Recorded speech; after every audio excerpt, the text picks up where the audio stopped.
Welcome into Arsenal Report. And Olly Watkins, who was so close to making the move in January, is honestly should be our number one target this summer at striker. I keep changing, and I think Victor Osimhen's right up there with Olly Watkins. But Olly Watkins has 58 goal contributions in the Premier League alone in the last 2 seasons. He played 37 matches last year, 37 so far this year with 1 to go. Villa's top scorer, great creator, transitional threat, excellent finisher. He can do everything. He can rotate out wide. He can receive in the channels. He can receive with his back to goal. Lovely combination play. This is the type of signing you make at the end of a project when you're ready to win. Who cares about 3 to 5 years? Yes, he's 29 years old right now. So if you're signing him to a 4-year deal at 33 at the end of this contract, he'll probably have lost value. But Arsenal, if you win the Premier League or Champions League next year, who cares about the next 5 years? We haven't won a major trophy, the Premier League or Champions League, since 2004. We've never won the Champions League. The Premier League in 2004. Your priority needs to go win that right now. The next 5 years is irrelevant. And Olly Watkins is ready to win right now. He has a very good injury record. Somebody who's able to play and fit to play every match of the season, play 50 to 60 matches in a season, and score loads of goals. What else do you need out of your striker? He's looking to leave Villa. Villa are looking to sell him on. Could get him for £40 million. This is a no-brainer. Get him for 40 and then go spend whatever you want on Rodrigo. Go spend 80 on Rodrigo. That's the perfect summer. Rodrigo, Olly Watkins, Saka, front three. That's the perfect summer. One signing for 40, one for 80. We always talked about the striker being the big signing, but Olly Watkins for 40 million, probably $200K a week wages, is a no-brainer deal. He is the best striking option we can get, who will be coming in immediately and immediately make a positive impact. You could say Sesko could do that, he may not. Gyökeres could do that, he may not. Obviously, I'm not talking about Isak's the number 1A, but Isak's not coming. Isak's staying at Newcastle. Go get Olly Watkins right now, and guess what? If Isak comes available next summer, you sell Kai Havertz next summer if you have to. Not a problem.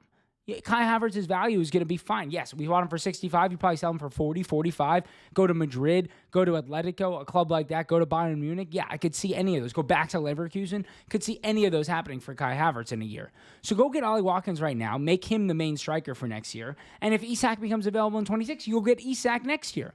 You don't need to plan. There's no more squad planning long term other than signing Saka, Nwaneri, Lewis Skelly, Rice, Saliba to long-term deals and bringing in a goal scorer right now. That is the squad planning that needs to happen. And there's been a lot of talk about Ethan Nwaneri recently and his lack of minutes, and Arteta spoke about it a little bit, but I think people are forgetting how young he is. He's 17 years old. You don't need him to crush tons of minutes to, just get playing because we need players. Like, you still have to worry about the development of the player. And for him, he seemed a little fatigued in a couple of those matches, especially because he was playing tons of minutes when we had all those injury issues. And you don't want to just hammer him in there and have him lose confidence. He's had a great season. He's going to look into next year as an opportunity to grow on that, to become a bigger part of the squad, to become a potential fringe starter for the squad, potentially go into Odegaard's role for the long term. So there's no reason to hammer him down with minutes in big matches when there's a lot of high expectations. Arteta has handled this really well. Him and Lewis Skelly are very different, and you have to respect the way that he's handling the two of them so differently, because those are the types of players that they are. Those are the type of mental profiles that they have, and Arteta knows his players. So, yes, I think we'd all love to see Ethan more because we want to watch Ethan more, but this isn't a mismanagement situation. Ethan has played a lot of minutes for his age. He's played a lot of minutes at the youth level for his age. So, again, we're just working him into the squad. He will be back and better. I think he'll play this weekend against Newcastle in some amount of time. And then the discussion of Miles Lewis-Skelly, which just keeps happening. And today I've seen way too much talk about how, maybe Miles should be a left back long term. Maybe that's his position. No. And if you see what Miles says, I love his attitude, because his attitude was, I'm upset that I'm playing left back. Not I'm upset. I'm upset that, this is my position right now. I'm a midfielder long term, is basically what he said. He's happy to do what's being asked of him, but he's not a left back. He doesn't see himself as a left back, and he shouldn't see him. This isn't a Maitland-Niles situation where, he was a great right back and doesn't have the ability to play in midfield. Miles Lewis-Skelly will play in midfield next year. I think it'll be split between midfield and left back, depending on injury issues, depending on if we do go bring in a left back, if a De Kuyper comes in, if any of those left back options come in, Milos Kerkez, I think Anthony Robinson we may look at, Rafael Leao. I think they're doing Theo Hernandez. I think they're doing their due diligence on left backs, but I think for the most part, you'll see Miles play in midfield next year because Jorginho and Partey out, so 2 midfielders need to be replaced, Zubamendi and Miles Lewis-Skelly. Those Jorginho minutes are likely going to be Miles Lewis-Skelly minutes in midfield, and then he'll play left back for some of the other options. So Miles Lewis-Skelly will get back into midfield, and you don't understand, we need a ball progressor and a ball carrier like Miles Lewis-Skelly so badly, and him and Rice together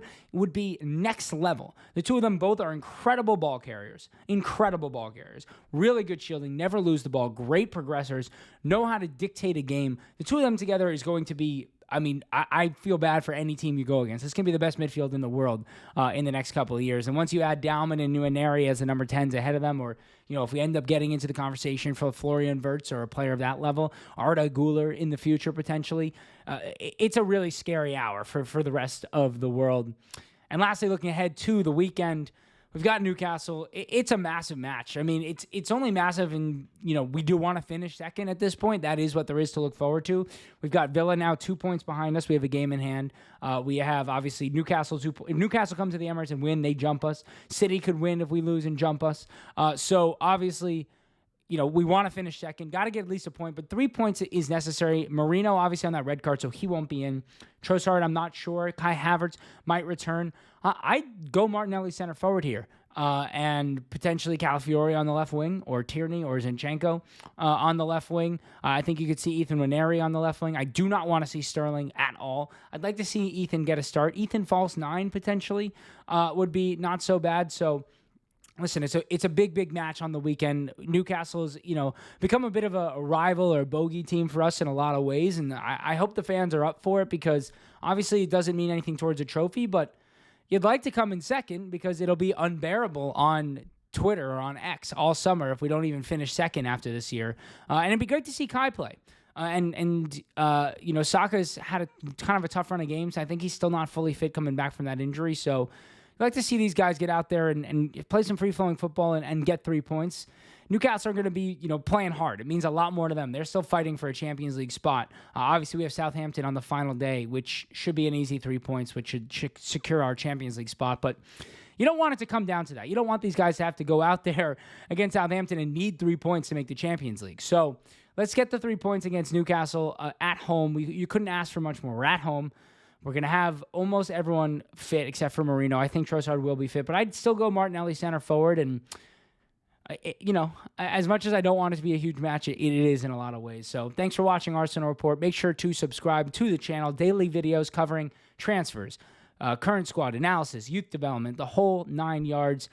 We'll talk to you tomorrow on Arsenal Report. Make sure to hit that subscribe button right down there.